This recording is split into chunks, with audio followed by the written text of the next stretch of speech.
বাংলার ভূমিতে শীত ঋতু এমনিতেই খুব ঝাঁকালো, না সেটা কিন্তু সত্যি।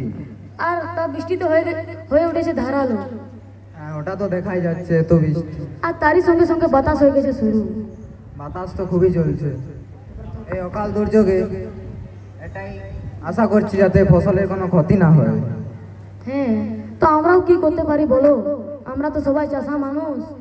আমাদের ভগবানের কাছে এই প্রার্থনা আছে যে একটি ঝলমলে রোদের দিন। হ্যাঁ, সেটা তো ঠিকই, কিন্তু লাগছে এই অকাল দুর্যোগ হয় 6-7 দিন ছাড়া এটা ঠিক হবে না। আল্লাহর কাছে এই দোয়া করছি যাতে ফসলে যেমন কিছু ক্ষতি না হয়। হ্যাঁ, তাই ভালো। হ্যাঁ। রহমত ভাই, ওই দেখো বুড়ো আসছে। এই বুড়ো, কোথা থেকে আসছো তুমি? বুড়ো, এই দুর্যোগের দিনে তুমি চায়ের দোকানে কিভাবে এলে তা একটু বলবে? বুড়ো তোমার বাড়ি কোথায় বুড়ো? আস্তে আস্তে।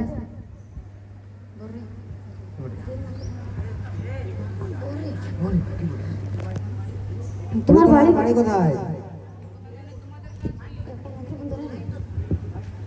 সে কথা জানে, তোমাদের কাজ কি?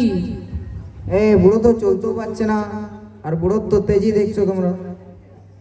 বলি একটু জল দিতে পারবে? অনেক তৃষ্ণা পেয়েছে। তা তোমার বাড়ি কোথায় বুড়ো?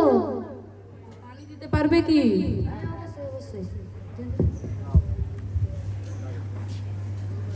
এরকম বুড়ো জীবন অনেক কষ্ট, বুঝছো তো রহমত ভাই? তাহলে তুমি ঠিকই বলছো। ধর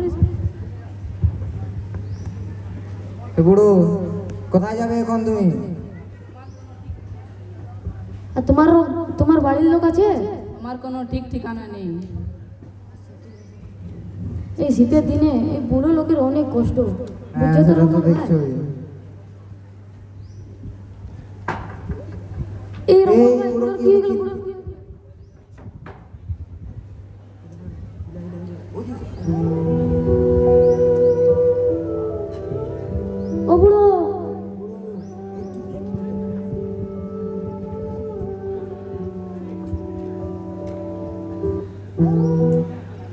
এই বুড়োর কি হলো এখন?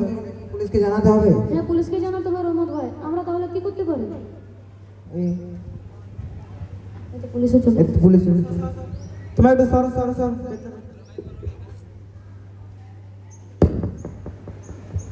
আরে বুড়ো তো মারা গেছে। বুড়ো মারা গেছে? তোমরা এক কাজ করো, কি বলো তো, তোমরা বাড়ির লোকে খবরটা দাও।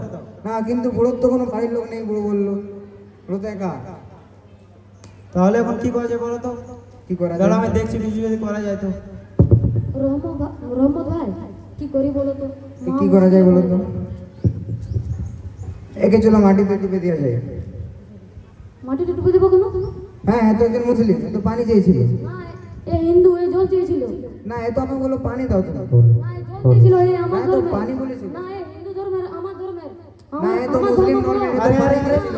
আরে আরে তো তোমার লড়ছে কেন? তোমার লড়ছে কেন? না, এ তো একজন মুসলিম। না, এ একজন হিন্দু, এ জল আরে চেয়েছিল আমার কাছে। আরে একটা মাসে সয়ে দেখি তোমার ধর্মটা বেশি জোরি। না, সেটা ঠিক, কিন্তু এ তো আরে একটা মাসে ধর্মে দেখে তার শরীরে দেখে তার ধর্মটা বেশি জোরি। তোমার শরীর রক্তের রংটা কি? লাল। তোমার শরীর রক্তের রং কি? লাল। তাহলে মানুষের রক্তের রং ধর্ম অনুযায়ী বলতে যায় না। তোমার শরীর কোথায় লেখা আছে তুমি মুসলিম? না, তোমার শরীর কোথায় লেখা আছে তুমি হিন্দু? না, তাহলে কারো জন্মের সময় লেখা থাকে না যে সে কোন ধর্মের। মানব ধর্মের সবার থেকে শ্রেষ্ঠ ধর্ম। এরকম যদি আমরা নিজেদের মধ্যে যদি দ্বন্দ্ব বিভেদ লাগতে থাকি, তাহলে বিকশিত ভারতের পথে আমরা এগিয়ে যাব কি করে? তাই তাই আমাদের উন্নতির জন্য একসঙ্গে একত্রিত হতে হবে, ভারতের জয়গান করতে হবে, তাহলে আমরা দেশের বিকশিত ভারতের পথে এগিয়ে যেতে পারবো। এসব গলা মেলো।